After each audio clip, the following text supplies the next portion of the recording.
Good morning, class. Hope and pray you all are safe and healthy.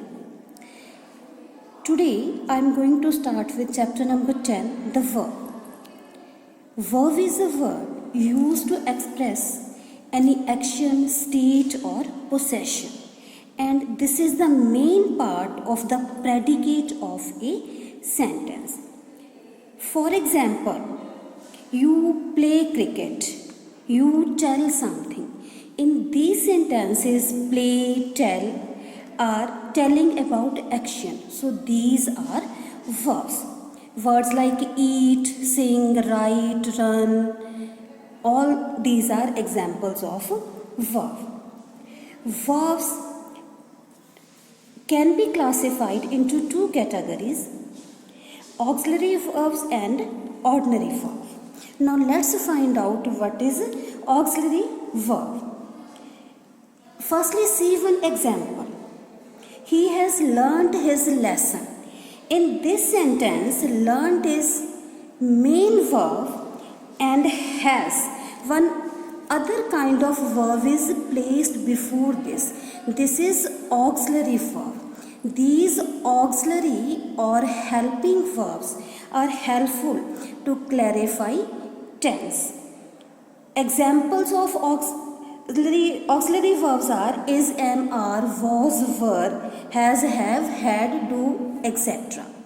And these auxiliary verbs can be classified into two main categories. First is primary auxiliaries. These are be, do, have. And the second kind is modal auxiliaries. Different forms of be, are, is, am, are, was, were. Different forms of do, are, do, does, did, and has, have, had. These are the different forms of have. All these primary auxiliaries are used with main verbs to make tenses, passive forms, questions, and negatives in a sentence. Now let's find out which are modals. Can, could, may, might, will, shall, should, would, must, etc. are modals. And these modals are used before ordinary verbs, and these are helpful to tell meanings such as permission, possibility, etc. And semi-modals, dare, need, ought to, used to, etc. can be used in both ways. Means these can be used as main verb and these can be also used as a modal.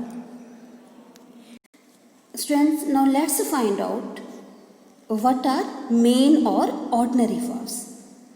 There are a few verbs which can be used without any helping verb before them. As examples are given: boys play, birds fly, the boy sleeps, girls play. In all these sentences, play, fly, sleeps, these are the main verbs and these are used without any helping verb. These main verbs can be classified into two categories. The first is the transitive verbs and second is intransitive verbs. Transitive verb is a verb that shows an action which passes over from the subject to an object. For example, India won the World Cup. In this sentence, one is verb, India is a subject. If we ask the question who won, then the answer will be India. So India is a subject here, doer here. And who won what? Answer of this question is the World Cup. The World Cup is object in the given sentence.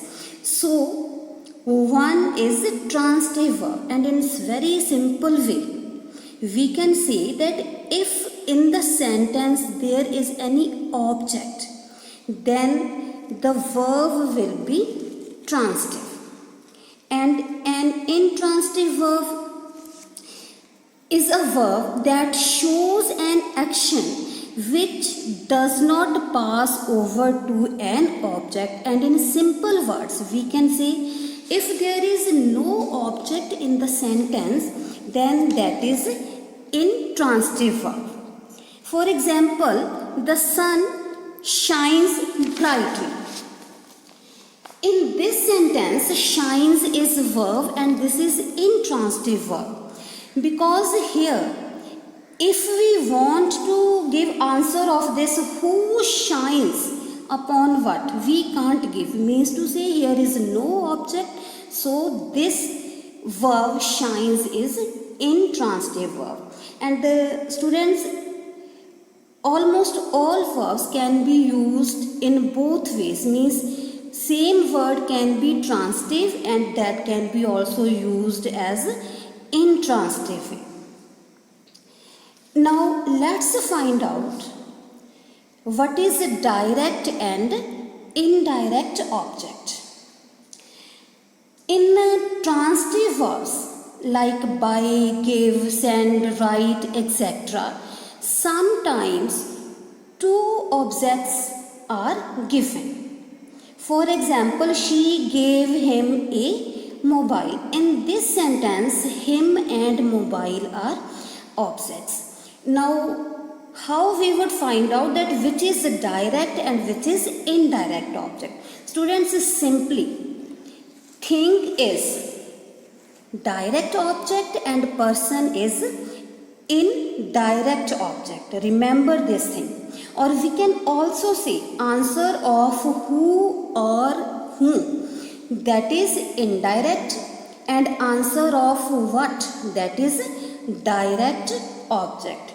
And if we need to keep indirect object after the direct object, then preposition to or for is used. For example, she gave a mobile to him. Meaning of both these sentences which is given earlier and this one are having same meaning. Now let's find out what are verbs of incomplete prediction. Here example is given. Roses smell sweet. In the first sentence, in both sentences, smell is intransitive verb. But the first sentence is having its sense, but that sense is incomplete. Where sentence needs any other word to complete its sense, its meaning, that verb is known as verb of incomplete prediction. In first sentence, smell is verb of incomplete prediction, and the word which completes its sense, that is known as complement of the verb.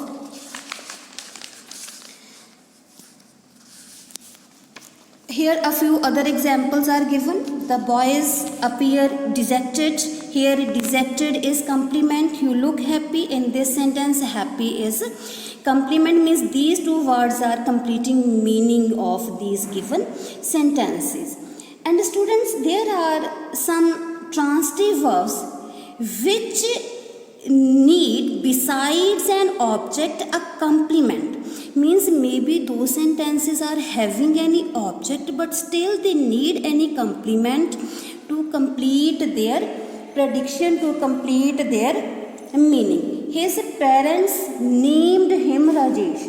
In this sentence, named is transitive verb. Him is object, but still the word Rajesh, this is completing meaning of this sentence. So in this sentence, Rajesh is complement, and in the next sentence, strong is complement. Students, when a complement describes the subject, that is called subjective complement, and when a complement describes the object, that is known as objective complement. Students, once again see what a verb tells us. A verb tells us what a person or thing does. What is done to a person or thing? The state of being of a person or thing, and about possession. Students, please learn this chapter carefully and try to do its exercise. Thank you. Have a nice day.